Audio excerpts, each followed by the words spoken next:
Boa noite, sou a professora Denise Bertolucci, da FATEC Ourinhos, e estou aqui para compartilhar com vocês um relato de experiência como docente da disciplina Produção de Textos Acadêmicos Científicos 2, no curso Ciência de Dados. Apresentarei produções textuais dos alunos Ana Clara Medeiros, Graciele de Souza Pinto, Júlia Brunari e Lucas Gabriel Alves. Organizei a produção deles em 4 vídeos, um para cada aluno.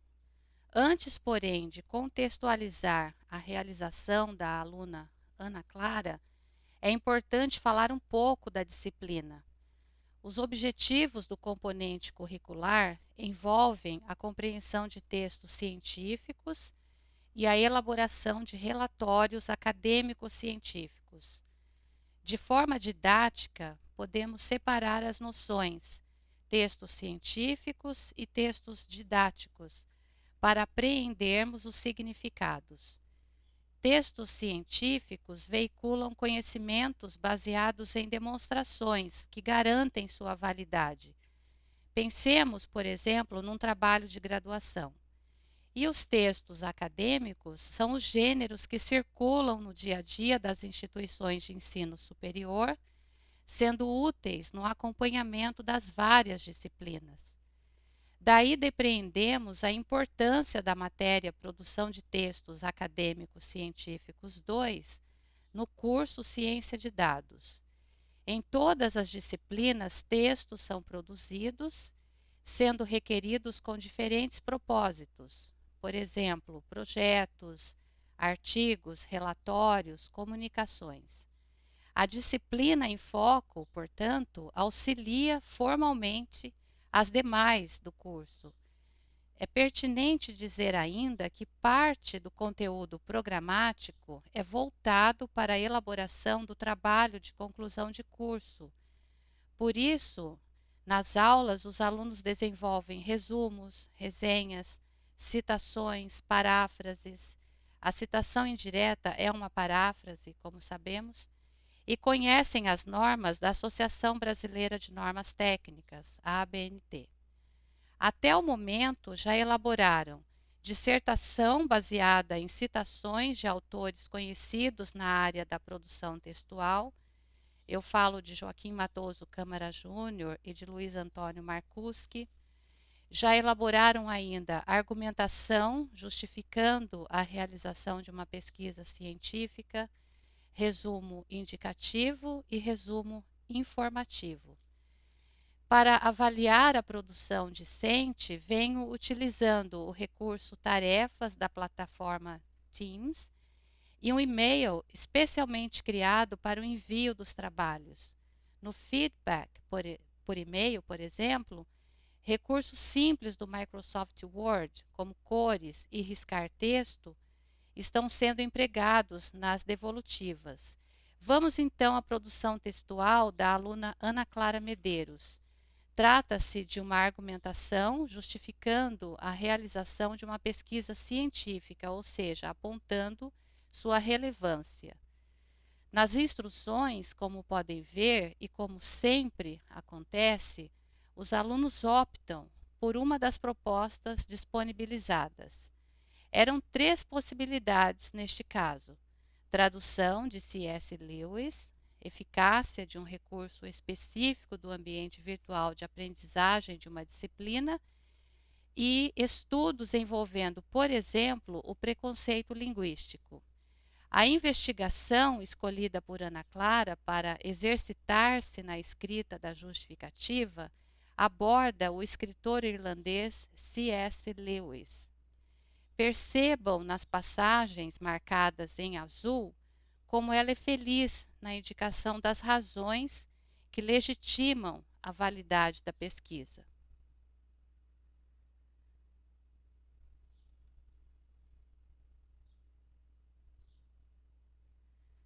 Para concluir, é imprescindível dizer que não foi atribuída uma nota a esta tarefa.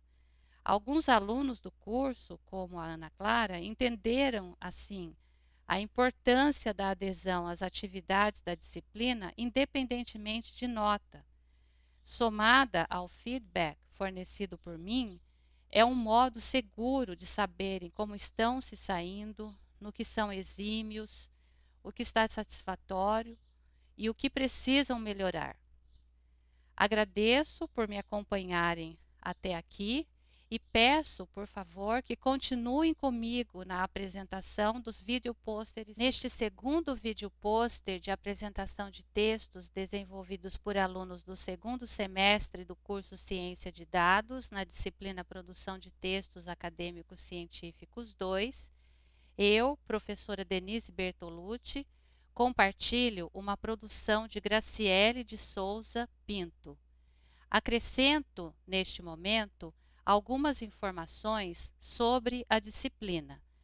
São 17 graduandos acompanhando regularmente as aulas e cumprindo as atividades. Os videopôsteres privilegiam a redação de parágrafos e textos curtos produzidos pelos próprios estudantes. Isso é dito porque também já efetuaram transcrições de trechos de obras de outros autores, exercício em que pude acompanhar suas preferências de leitura extra-classe e, com relação a essas escolhas, tive gratas surpresas. Quanto ao trabalho da aluna Graciele, notem que selecionei a primeira atividade da disciplina, quando solicitei, para conhecer o estilo de cada um, a escrita de um parágrafo ou de um texto breve em que discorressem sobre as ideias contidas em citações de dois grandes nomes ligados ao campo da produção textual, Joaquim Matoso Câmara Júnior e Luiz Antônio Marcuschi. A aluna escolheu a citação de Matoso Câmara Júnior. Ninguém é capaz de escrever bem se não sabe bem o que vai escrever. Deveria, assim, manifestar por escrito sua leitura da passagem, construir uma resposta à pergunta o que é necessário que saibamos com exatidão antes de escrever e fornecer exemplos são pontos a considerar também. Eis o parágrafo de Graciele. Uso as cores azul para apontar as palavras relacionadas a conteúdo, verde para indicar as palavras referentes à forma e laranja para a palavra subsídios, que na escrita da aluna diz respeito à forma e a conteúdo. Ou seja, na leitura de Graciele, ninguém é capaz de escrever bem se não tem conhecimento do conteúdo e da estrutura do texto a ser desenvolvido. Ela, portanto, lê na citação do estudioso a necessidade de os dois elementos se integrarem. Convincente, sem dúvida, a interpretação, e como podem observar, a escrita segura em muito colabora para o convencimento do leitor. Daí meu feedback. Para encerrar, apresento o contexto da citação de Matoso Câmara Júnior, o que foi compartilhado com os alunos posteriormente. Notem que ele fala, na verdade, de estrutura.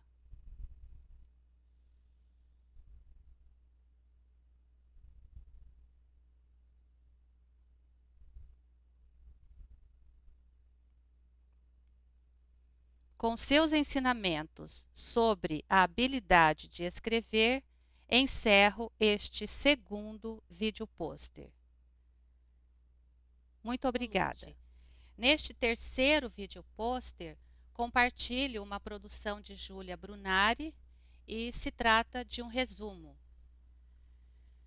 Com a intenção de colaborar mais com os participantes, divulgo as características do gênero apresentadas nas aulas. É importante ter em mente que existem vários tipos de resumo.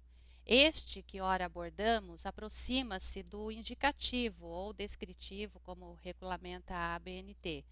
O indicativo resume o plano de uma obra e normalmente é produzido no momento primeiro da seleção dos materiais que comporão as referências de uma pesquisa. Para o fichamento das obras utilizadas na pesquisa do trabalho acadêmico, o resumo descritivo é uma elaboração que condensa um texto original, suprimindo informações secundárias, sem apresentar comentários pessoais ou julgamentos, já que isso cabe ao resumo crítico. É importante dizer também que o resumo indicativo ou descritivo não dispensa a leitura do texto-fonte, portanto. Ao contrário, incentiva sua busca. Quanto às estratégias para se enxugar ou sumarizar um texto, podem ser utilizadas aquelas de apagamento ou seletivas e ou de substituição, que são as construtivas. No apagamento, como a palavra antecipa, extinguem-se informações que não são necessárias ou são redundantes e se escolhem as ideias essenciais. Acompanhem um exemplo. Procurem, por favor, montar o resumo com as palavras mais visíveis.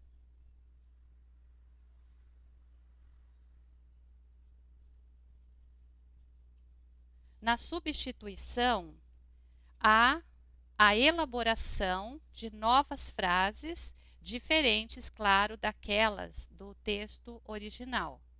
Veja um exemplo em que a substituição aparece em azul. Recupero agora um dos meios envolvidos na avaliação das produções dos alunos da disciplina, o feedback por e-mail, pois é o recurso que foi utilizado na avaliação da escrita da aluna Júlia Brunari Pedro Longo.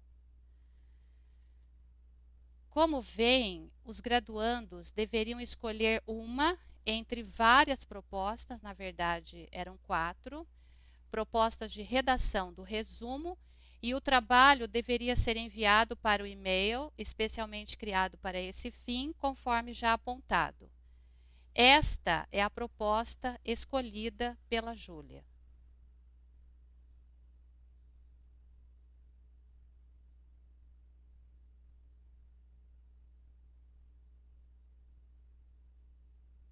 Obsolescência, de acordo com o dicionário eletrônico WISE da língua portuguesa, significa a diminuição da vida útil e do valor de um bem, devido não a desgaste causado pelo uso, mas ao progresso técnico ou ao surgimento de produtos novos.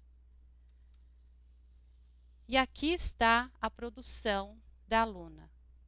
Marquei em azul a utilização da estratégia de substituição e no destaque em verde, percebam, por favor, a fidelidade às ideias do autor, sem, no entanto, opinar a respeito delas, o que não é correto nesta modalidade de resumo.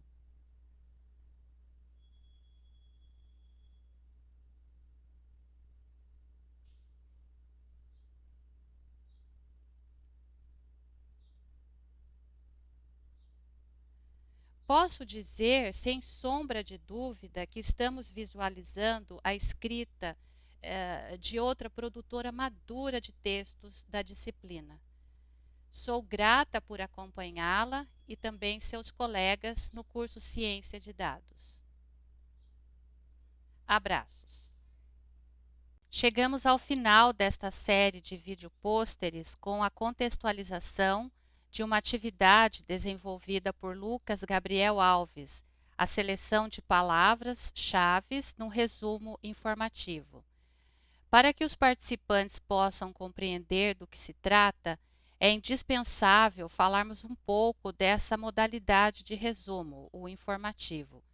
Ele é assim designado por informar ao leitor acerca de elementos como finalidades, metodologia, resultados e conclusões de um texto-fonte, e de tal forma que possa dispensar a consulta ao original. Daí dizermos que esse tipo de resumo abrevia o tempo dos pesquisadores.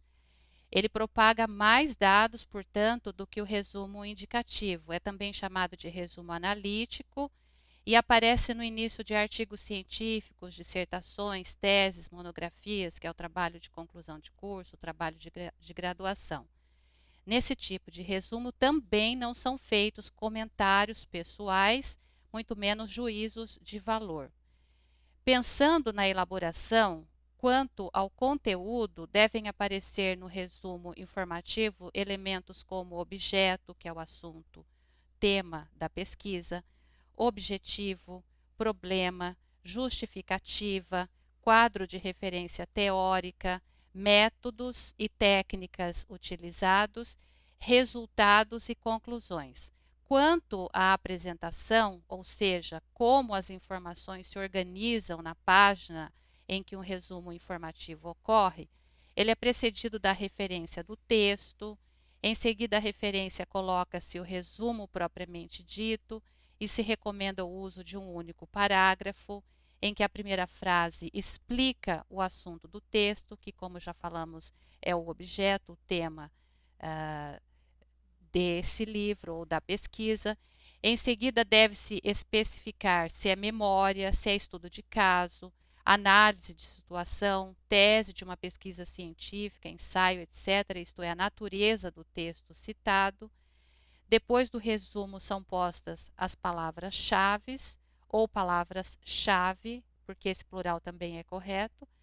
Após a expressão palavras-chave ou palavras-chaves, vêm os dois pontos, as palavras em número de 3 a 6, que são separadas por ponto e finalizadas por ponto também. Em relação à extensão, quer dizer, ao número de palavras que deve ser obedecido, atentem, por favor. São 150 a 500 palavras nos trabalhos acadêmicos, eu falo das teses, dissertações, trabalhos de graduação e relatórios técnicos científicos, e 100 a 250 palavras nos artigos científicos de periódicos impressos ou eletrônicos. Vejamos um exemplo de resumo informativo e, para que fique bem claro, vamos compará-lo com um resumo indicativo da mesma obra a que se refere. Percebam, então, começando pelo indicativo, percebam que, como se apontou anteriormente, o resumo indicativo apresenta principalmente o plano da obra. Então, acompanhem, por favor, as informações em azul.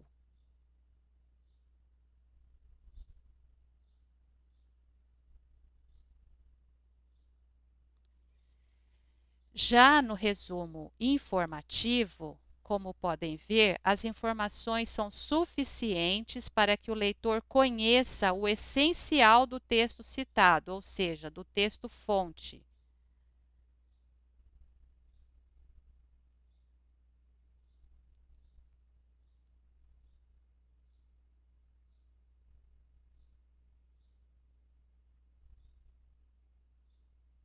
Então, nós identificamos o assunto, né?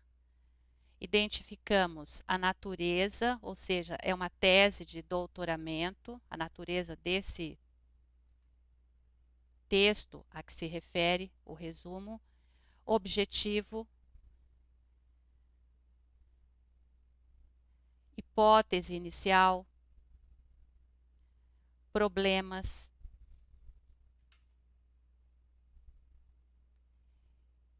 identificamos critérios de análise, conclusão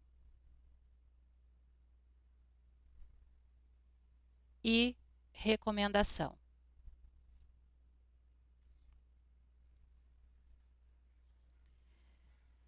No que respeita à produção do aluno Lucas Gabriel Santana Alves, agora podemos entender a razão de terem sido propostas as atividades descritas nos itens 1 e 2.